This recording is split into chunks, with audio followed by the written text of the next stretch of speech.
Okay, so I am going to be doing this a bit differently. So if you're new to this, welcome. If you're not, here's what's going to be happening.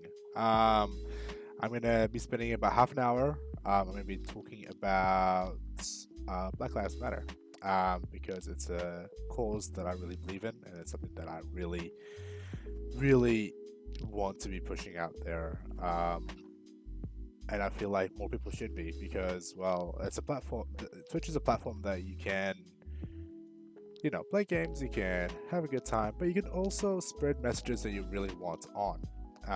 And obviously, Black Lives Matter is a cause that doesn't just benefit like people of color, but it benefits the world as a whole. And I'll get into that a bit more later on when I give a bit more of a spiel about it. The first thing that I want to go about is obviously introduce why it's so important to me personally. Like obviously, I've grown up in New Zealand for most of my life, but I wasn't originally from New Zealand. So I was originally from Egypt, and I came to New Zealand when I was 10 years old. Um, that move pretty much put me in shock. Um, as a culture shock as well as just a language barrier shock. Because when I came here, I didn't actually have any kind of I just couldn't speak English. I just didn't know how to speak English. And it took a while, and I eventually got there. Obviously, I'm speaking English now.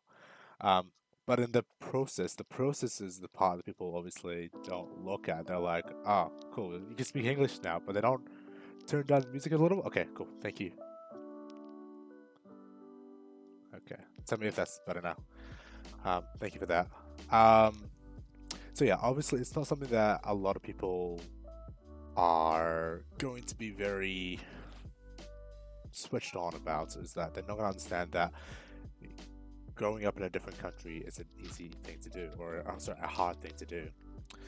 Um, so yeah, obviously I got bullied a lot growing up, and it was mainly because I was a different, color and a different culture altogether.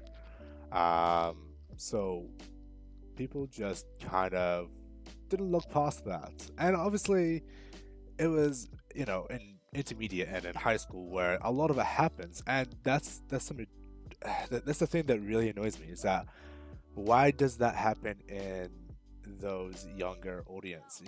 How do they get to that point? Because you don't grow up being racist, or you don't grow up seeking to put others down. Um, and the problem is they learn it from us, the adults. They look up to the adults, and if the adults are doing it, and if they get a few cheap laughs about it, then boom. And that brings me on to the next point of how racism is just so easily put into jokes, right? So you can easily make a joke about racism, and I am guilty of it. I've done that heaps of times growing up. Um, and it was like an icebreaker kind of thing, because obviously, like, I don't look like a friendly person when you see me out in the streets, and I've got a beard. I'm, almost 6 foot. I'm pretty broad, and it's just like you see me out there, and it's not. I don't really give off that friendly vibe until I start speaking to you, and then you're like, oh, okay, he's not too bad of a person. Um, but the problem is that it's the stereotyping there. As soon as you see me, and I'm sure as soon as anyone sees me on just chatting, they're gonna be looking at me and they're gonna stereotype me straight away. And that's where the problem is. That's where a lot of the human fault is, because we don't really look past people's, outside. Um, and the problem here is that we joke about these things way too often. We try to get people laughing about racist jokes or sexist jokes that gets a few cheap thrills, but at the cost of pretty much making racism still a thing. And it kind of, now I look at it, seeing like comedians like Kevin Hart, like he jokes about being black all the time, and like yeah, he's funny, but again, that's where one of the biggest issues are. You're gonna be joking about who you are as a person, fine, that's you. But if you're gonna joke about your race, you're involving millions, not even billions of people with you. And that's not fair on those billion people. They didn't ask you to joke about them, right? You want to be a comedian? Great, be a comedian. I mean, this is what I am, right? I like to make you guys laugh. I like to make you guys involved in Twitch. Like I want to get you out here. I want to make sure you guys are having a good time as much as I am, and in doing so, I will make a joke. I will, make funny faces. All of that. I will put myself out there to make sure that you guys are having the best time while watching me. And that's where the biggest issues are. Is if you're gonna use that moment to make a racist joke to get a laugh, you're reliving the fact that racism is a thing. Okay, let that sink in. If you're gonna make a joke about racist things, you're making racism a thing.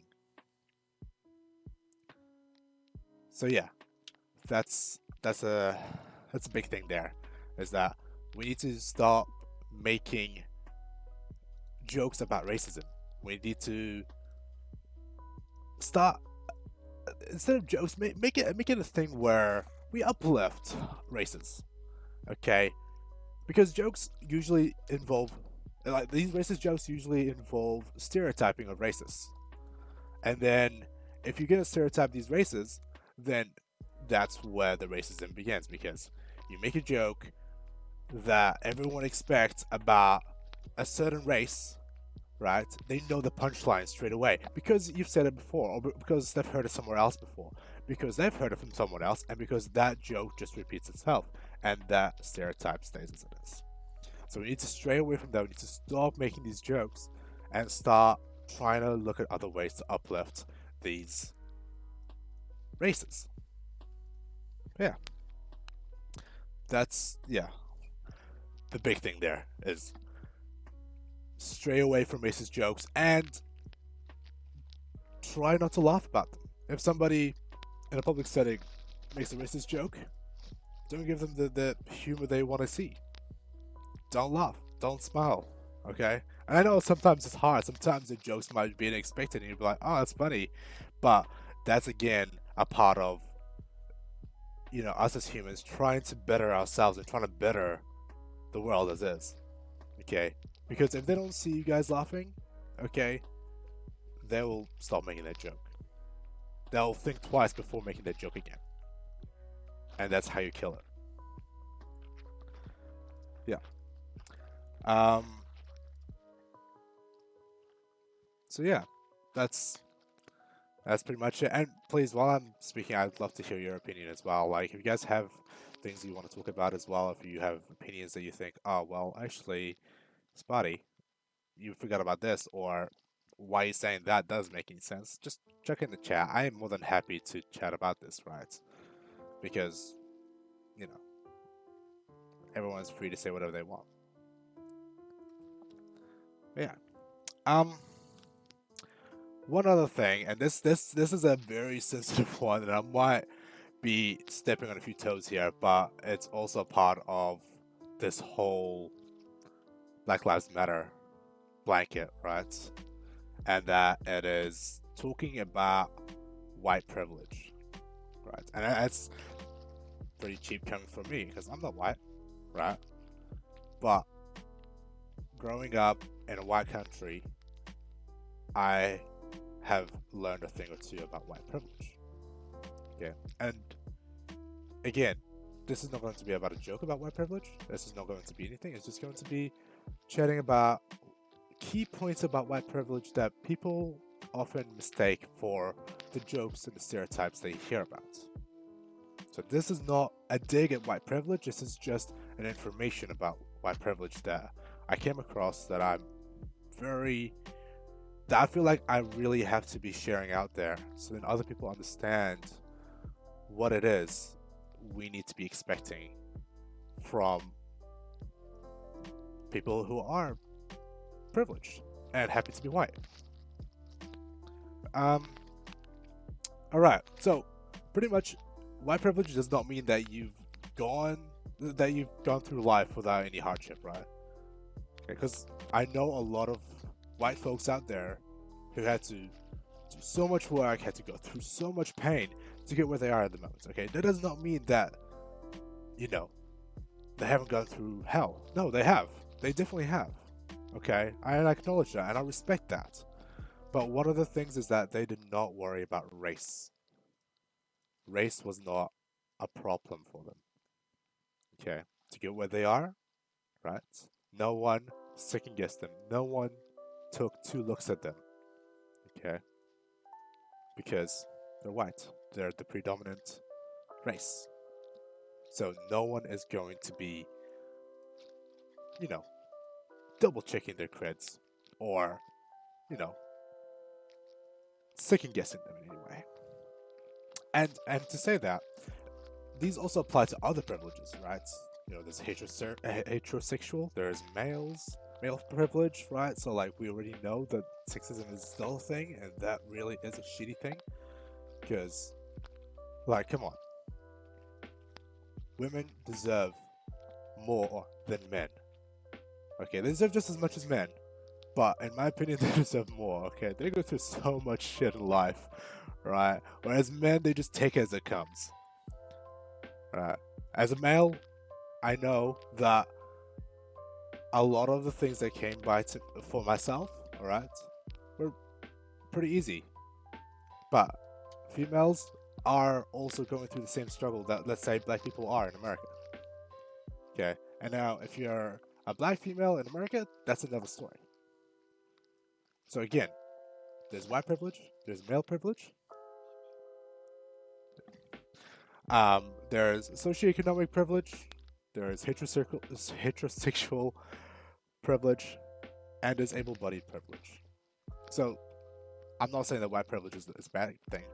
This was my first impressions, and it's inspiring, and I think how you're handling this. Thank you so much, Poner. Thank you. I appreciate that. Thank you.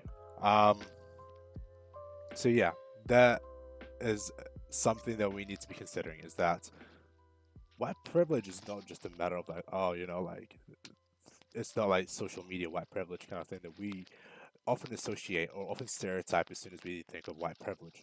No, it's a matter of, it's a life thing that happens every day, no matter what stage anyone's at.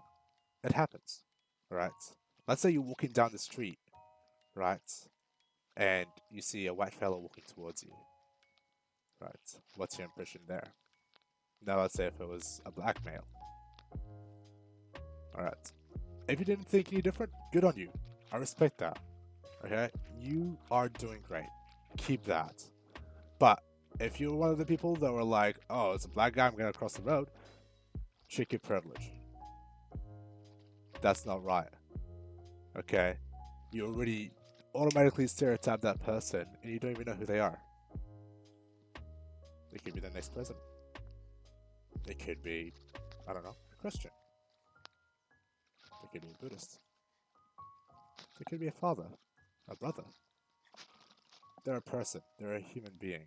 You should not second guess them just because they have a different skin color. Cool. So that's it. That's pretty much it. If we get past that point, we're working. We get in there. We're breaking the ice. Okay. And white privilege is just one of those things that just been there for a long time. It existed because it's a result of like historic and just enduring racism, biases, and just practices that try to oppress people of color. Right? And again, one of these practices, as I just mentioned, is jokes. Jokes are often blurted out there to make friends. That's what I do. I try to break the ice, right? If I meet you, you're new, alright, I'm gonna make a joke. I'm gonna try to make you laugh or smile, because once I know that you're laughing or smiling, perfect. Okay, I know that I've locked you in as a friend. or at least that you trust me. Because as I told you, me, how I look, right? I know that people will find it really hard to like break that barrier with me because I do not look like an approachable person. So I will do the extra effort because I know that I have to do the extra effort to break that barrier. Okay. And again, this goes back to the white privilege thing, right? I'm not white, which means that I have to work harder to make sure that I gain you as a friend, which should not be a thing. I shouldn't be working twice as hard to be to try to do something positive in the world by just having another friend. So yeah, get what I'm playing at here. Um, yeah. So like other things about white privilege is like noticing that white people are the dominant representation of social media and just any kind of media really. They're just that's what it is. Okay. Most news reporters will hire white people rather than colored people. Like Fox News. I haven't said that. No one questions white privileged people's citizenship, right? I get questioned all the time if I'm a citizen, right? And I am a citizen. Okay, I've been here for too long. Okay, I've been here for longer than I've been in Egypt. And I still, to this day, people look at me, people ask me in job interviews, like, oh, you get your citizenship? Right. And like, I understand, right? I don't look like I'm from here, but I sure do sound like I'm from here. And that should be enough. And even then, if I don't sound like I'm from here, I shouldn't be second guessed all the time.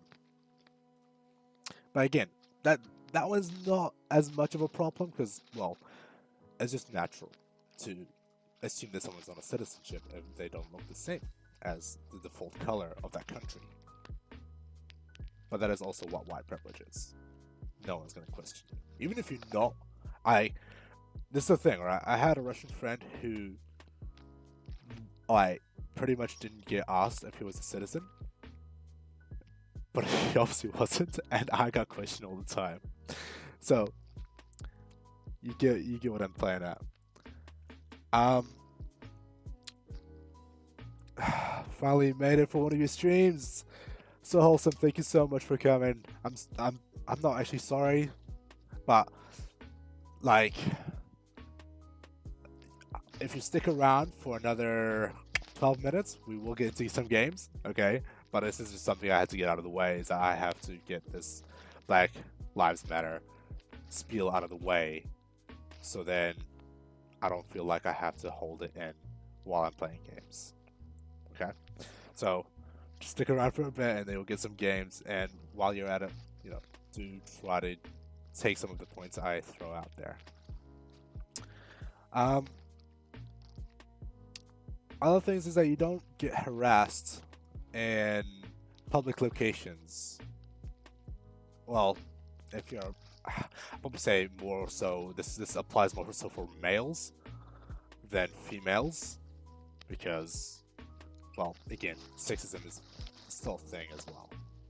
So, and this point also goes back to what I said about if you're walking down the street and you see a white person versus if you see a black person, what's the first thing that comes to your mind? So even like that's not like physical, sorry, it's not verbal harassment, but I've seen a lot of people, like, speaking personally, right? I go walking all the time, and not so much now because coronavirus is a thing. Obviously, people are gonna cross the road, right? But even before that, even when I was a kid walking back from school, I've had heaps of people. Oh, thank you for the host. I've had. Uh, let that play. Thank you so much for the host. I really appreciate it. I've had a lot of people walk on the other side of the road.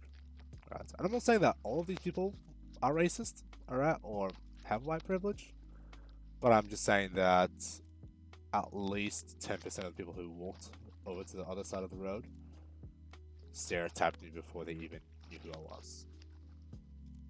So, yeah. Um, Another thing about white privilege is that your actions are not blanketed under those of your race, right?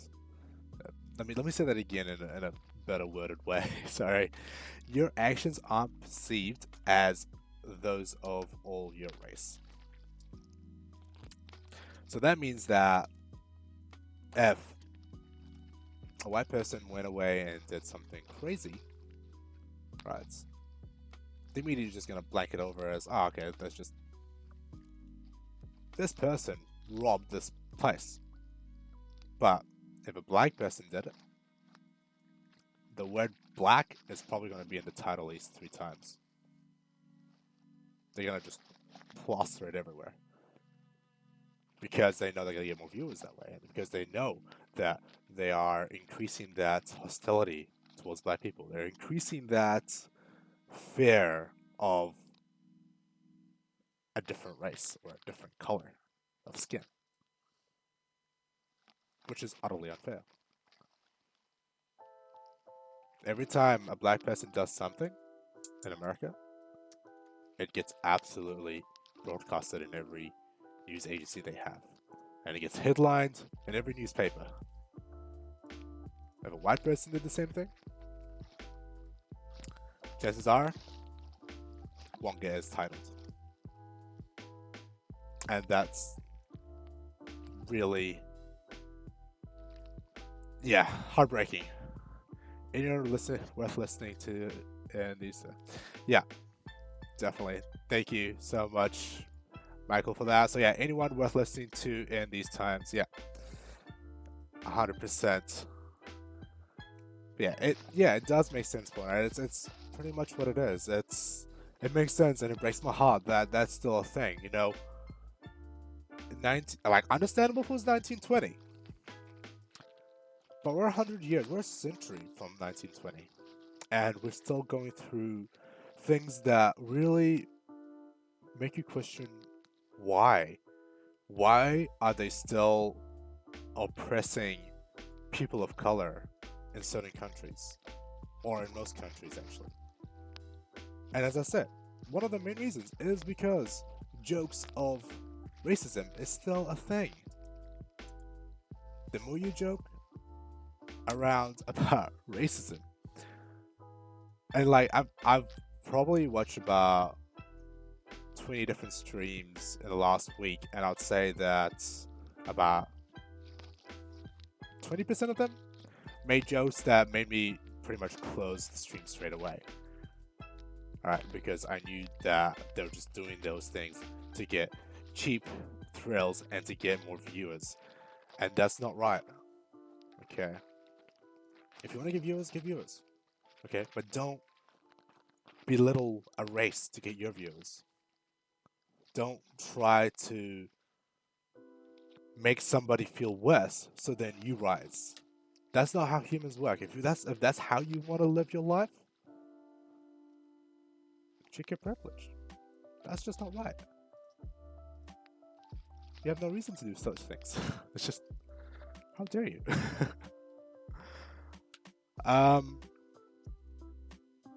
And again, I don't want to limit this to just what's happening in America. I want this to be as broad as possible, okay? Because this happens everywhere in the world where there was any kind of colonization. So for instance, let's say in Australia, right, Aboriginals get beaten down from the cops, from society, even though they have no reason to be beaten down for any reason, right? It's in the name, Aboriginals. They're originals. They were there before they got colonized. They should have more power. The government should be empowering them, okay? They were there first. They found it first. Alright. Like, whenever, a white person discovers something, they get put on a pedestal. Whenever a black person discovers something, they're like, shh. Go away. Go away. You didn't discover that. What are you talking about? And why does that happen? I don't know. Tell me in the comments. I want to know why that happens. I don't know, and it pisses me off so much. It's unfair. And same in New Zealand here, right? Maoris don't get as much opportunities as they deserve. They deserve way more opportunities than they're given, right? And some governments do try to push that, whereas others try to bury that. And that's not right. They were there first. They deserve more than most people. But yeah. Last notes before time runs out is that what should I do with my white privilege? Like, if you got what if anything I just said kind of like rung a bell and you're like, oh shit, I am white privileged, right? Here's what you need to do. Okay, just four simple things. First of all, just teach other white folk the barriers to success of people of color. So the barriers I just told you about how all of these things that you get second guessed, everything. Teach other people how others go through life. So then they get a better idea. Promise to listen to and amplify the voices of people of color. Like you guys right now. You're doing a great job. Thank you for being in the stream. I really appreciate it. But also, if other people do speak out, please support them. They deserve your ears as well as your support. Try, as I said before, about if you hear people making jokes about anything that's racist, turn a blind eye to it, or just don't give them the laughs they're trying to get, right? If you're being anti-racist, you're being more than just not racist. Because a lot of people say, oh, I'm not racist, but, right? That's trying to get you to laugh. I'm not racist, but anything after the but doesn't, sorry, anything before the but doesn't count. If you're trying to be anti-racist, you're gonna shut them down before they even say the but. You're gonna be like, nah, I don't want to listen to this. I'm out. I'm cool. I don't. I don't want to hear this. Right? If you shut them down before they get an opportunity, they'll stop doing these things. They'll second guess it. They won't think about it. And lastly, last point is just confront racial injustices even when it's uncomfortable. I know, it's uncomfortable, right? I'm a people pleaser. I hate to make people feel uncomfortable, especially in social settings. Right? I'll often just giggle away or just be like, yeah, nice one, right? But from this day forward, or from pretty much as soon as I started doing this, every time I saw anything that went against what I thought, I just confronted. I was like, no, this is not right. This is not what I stand for. This is not what I want the world to be. So no thank you. I don't want to hear cheap thrills. If you got good jokes, hit me with them. But not racist jokes. Two different things. I promise there's other ways to make people laugh. There's so many different ways to make people laugh, alright? As someone who always tries to make people laugh, I know that there's different ways to make people laugh. So do try to seek those ways. And you know, it's like any other skill. If you want to make people laugh, you'll learn different ways to make people laugh. Just not a racist way. But yeah, alright. That's me. I hope you guys learned something in that time. And I hope that it helps you make a better decision later on in terms of stopping these things when they happen. I wish more parents had this conversation with their kids. I grew up in a primarily white province in Canada. I was oblivious to everything because they didn't teach us. I'm ashamed. Yeah, again, it's like I said at the start that, you know, I didn't grow up in New Zealand. I came to New Zealand when I was 10, and I got bullied for pretty much intermediate all the way up to high school. We can only do better as you age. Yeah, exactly. Good, good. You know? Yeah, so I got like pretty much ashamed for pretty much being different. I'm not gonna say because I look well, obviously I look different, yeah. Um, and it really did put a dent in my personality, but I believe also in a good way because I've learned to be kinder. I've learned to be more resilient. Um, but not everybody comes out the same as me. Not everybody is able to take something bad and turn it into good. And some people take all of that in and become really damaged as they, you know, grow up in life. So it really does annoy me when my kids are exposed to racism from a younger age. Because it doesn't make any sense to me, right? How does a kid, because kids don't grow up to hate or to discriminate, they learn it from other people. So it often originates from other parents. And yeah, exactly. You are definitely right, so wholesome. So if parents are able to have these conversations with the children, that will definitely empower kids to be a bit more kind and more understanding of other people's cultures.